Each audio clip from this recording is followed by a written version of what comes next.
네, 안녕하세요.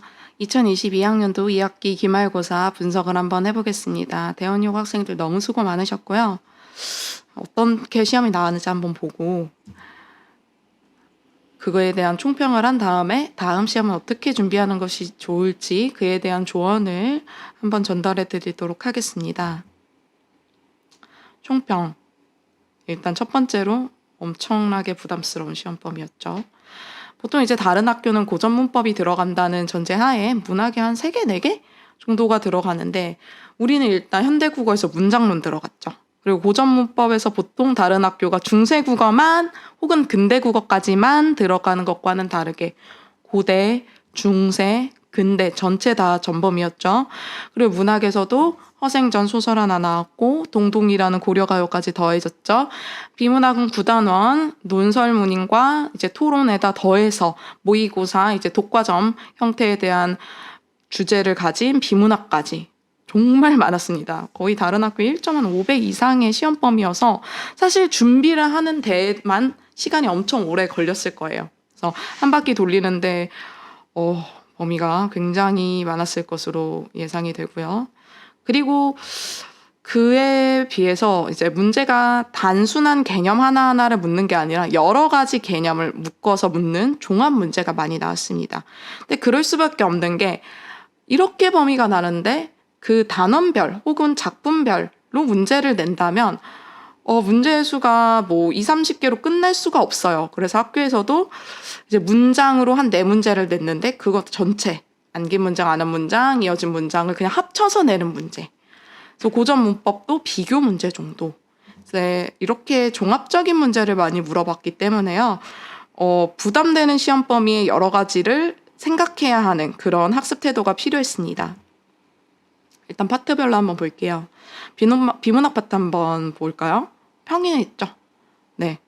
평이했어요. 특히 학습 활동을 벗어나는 것이 없었고 그리고 자습서에서 나오는 것들을 벗어나는 것이 없었어요. 굉장히 좋았습니다. 하지만 중요한 거는 비문학이라 하면 길이가 엄청 길죠. 그래서 논설문이나 혹은 이제 화법과 작문에서 화법의 토론과 같은 경우는 페이지가 거의 한 페이지가 넘어가기 때문에 단순히 그냥 이해 수준의 공부를 했다면 시험 때 그 문제를 푸는데 시간이 오래 걸렸을 거예요. 근데 오래 걸려서 뭐 나쁠 게 뭐야 다 맞으면 되지라고 생각하실 수 있는데 아니죠. 저희는 이제 뒤에 문법이 있는데 여기서 시간을 쏟으면 뒤에 못 풉니다. 그래서요. 비문학은 평이했다 하지만 완벽한 암기가 필요했습니다. 그래서 거의 문제를 10초 안에 풀 수 있는 그렇게 돼야지만 뒤에 나오는 문학과 문법을 푸는데 시간을 충분히 확보할 수 있었을 것이라 생각합니다. 하지만 비문학은 이제 어렵게 공부하는 것이 아니라 개념이나 학습 활동을 완벽히 암기한다. 그게 이제 주로 필요한 것들이었고요. 다음 파트는 문학 파트인데요. 이제 문학 파트도 사실은 뭐 예상을 뛰어넘는 듯한 문제는 나오지 않았죠. 허생전은 교과서 위주, 동동은 프린트 위주였는데 결국은 이제 기본에서 나왔다.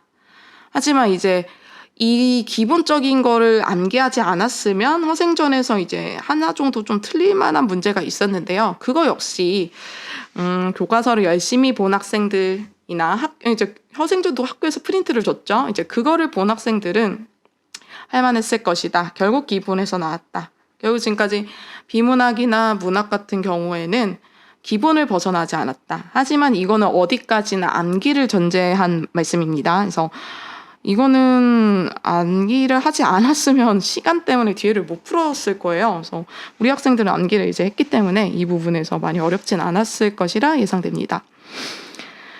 이제 문제는요. 문법이었죠. 그래서 보통 이제 고대 국어랑 중세 근대 국어를 이렇게 나오면 이쪽 이제 중세랑 근대 쪽에 굉장히 이제 많이 치중을 하느라 고대 국어는 조금 등한시했을 가능성이 있는데요. 고대 국어가 어렵게 나왔죠. 이제 어렵다 하면 적어도 이제 한자에 대한 기본적인 분류, 음차음차 완벽하게 되어 있어야 되고 새로운 예문 나왔을 때도 형식 형태소냐, 실정 형태소냐, 즉 높은 난도의 현대 문법이라고 하는 거는 현대 문법 문법에 대한 이제 뒤에 아는 문장 얘기도 있지만 기본적으로 고대 국어나 중세 국어를 설명함에 있어서 조사가 뭔지 혹은 형태소의 분류가 어떻게 되는지 이러한 기본적인 베이스를 갖고 있으셔야 고대 국어랑 중세 국어를 풀 수 있었을 것이고, 하지만 뭐 고대 국어는 진짜 완벽히 암기를 하지 않았으면 당황했을 것이다. 왜냐하면 이제 새로운 한자들이 나왔거든요. 근데 이제 저는 이것보다 이제 어렵다고 생각한 게 아는 문장이에요. 그래서 아는 문장 부분은 네 문제밖에 안 나와서 맨 처음에는 짧다라 생각을 할 수 있지만 다 물어봤죠. 한 문장에서 무슨 문장이 안겼고 거기서 생략된 성분을 구하고, 그러니까 문장을 한 6, 7개를 주고 한 번에 분석하는 게 한 문제였어요. 그러면 이거는 한 군데라도 내가 좀 빈 곳이 있으면 그 문제는 이제 틀릴 수밖에 없죠. 그래서 우리 대원여고가 저번부터 계속 현대문법이 어렵습니다. 현대문법이 쉽지 않아요. 그래서 그냥 단순히 고1 수준의 문법 공부만으로는 되지 않고요. 종합적 판단 능력이라고 적었는데 이 종합적 판단 능력이라고 하면 수능 수준에 한 번에 여러 가지 개념을 생각해낼 수 있는 그런 능력이 필요합니다. 따라서 현대문법은 단순 암기에서 훨씬 고차원적으로 나아가는 공부가 필요하고, 시간 관리라 하면 이제 여러 문장을 한 번에 분석할 수 있는 관리가 필요하다는 말씀이고요. 그래서 다음 시험은 어떻게 준비해야 하냐? 문법은 우리 대원여고 학생들 방학에 꼭 기본기 다져놓읍시다. 어간어미, 접사어근, 문장, 형식 형태소, 실질 형태소, 의문에서 변이음 이런 것들이요 머릿속에서 그냥 쭈루룩 나오셔야 돼요. 그렇지 않으면 내년에 또 공부할 때 힘이 든단 말이에요. 그래서 다시 할 시간은 없어요. 내년에 방학 때 하셔야 돼요. 그리고 이게 가장 중요한 말이었고, 그 다음에 이제 수능형 문제를 많이 접하는 거는 연장선에 있는 말씀이고요. 문학은 사실 학교 필기를 성실히 외우셨으면 될 것 같고, 다음에도 우리 학교 필기 위주로 공부하여서 이번처럼 좋은 성과 한번 내봅시다. 네, 문법 방학 기간에 열심히 하세요. 네, 감사합니다.